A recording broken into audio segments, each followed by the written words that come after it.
এবার টোটোর দৌড়াতে লাগাম টানছে সরকার। জাতীয় এবং রাজ্য সড়কে টোটো চলাচল বন্ধে পুলিশকে কড়া নির্দেশ। নিয়ম ভেঙে টোটো বা রিক্সা চালানো হলে চালকের বিরুদ্ধেও নেওয়া হবে কড়া ব্যবস্থা।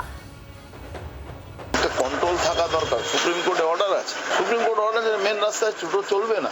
কালকেও অ্যাডমিনিস্ট্রেশনকে বলেছে, সব জায়গায় ডিএমএসপি কে বলা হয়েছে মেন রোড থেকে টোটো সরিয়ে দিন। আপনি টোটো চলুক, তাতে আমার কোনো আপত্তি নেই, কিন্তু মেন রোডে অনেক রকম ক্ষতি হয়ে যাচ্ছে, বিপদ হতে পারে। আভাস আগেই মিলেছিল পরিবহন মন্ত্রীর কথায়। এবার পুলিশ প্রশাসনের কাছে এলো নির্দেশ।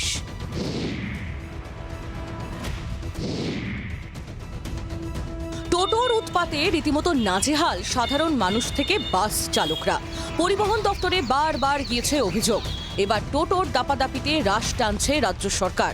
জাতীয় ও রাজ্য সড়ক সহ অন্যান্য গুরুত্বপূর্ণ রাস্তায় টোটো চলাচল বন্ধ করতে পুলিশকে নির্দেশ পরিবহন দপ্তরের।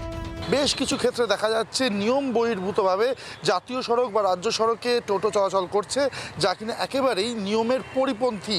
এবং তার যদি এরকম ঘটনা ফার্দার দেখা যায়, সেক্ষেত্রে মোটর ভেহিকলস অ্যাক্ট অনুযায়ী কড়া ব্যবস্থা নেওয়ার নির্দেশ দেওয়া হয়েছে রাজ্য পুলিশকে। পরিবহন দপ্তরের প্রধান সচিব ডক্টর রবীন্দ্র সিং রাজ্য পুলিশের ডিজিকে চিঠি দিয়ে এই নির্দেশ দিয়েছেন। কেন্দ্রীয় সড়ক পরিবহন মন্ত্রকের নির্দেশিকা অনুযায়ী টোটো মূলত লাস্ট মাইল কানেক্টিভিটির জন্য নির্ধারিত। আমরা চলবো কোথায়? রাজ্য সড়ক চলবে না আর কি জাতীয় সড়ক চলবে, তা আমরা চলবো কোথায়? আন্দোলন করতে হবে, আর কি করা যাবে?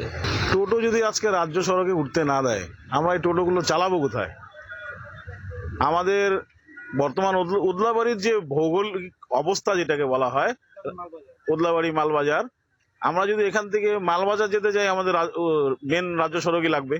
মেন সিস্টেম আছে যে নতুন নতুন গাড়ি যে কোম্পানি থেকে বের করছে, ওকে বলুন বন্ধ করতে হবে, ওইখানে ব্যান্ড করতে হবে, কেন টোটো বেশি হয়ে গেছে প্রচুর, আমরাও পারসান আছি।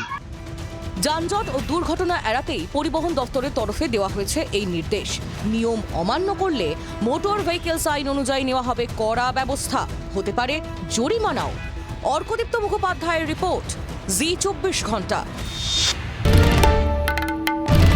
বাংলার আওয়াজ, বাঙালির আবেগ, জি24 ঘন্টা।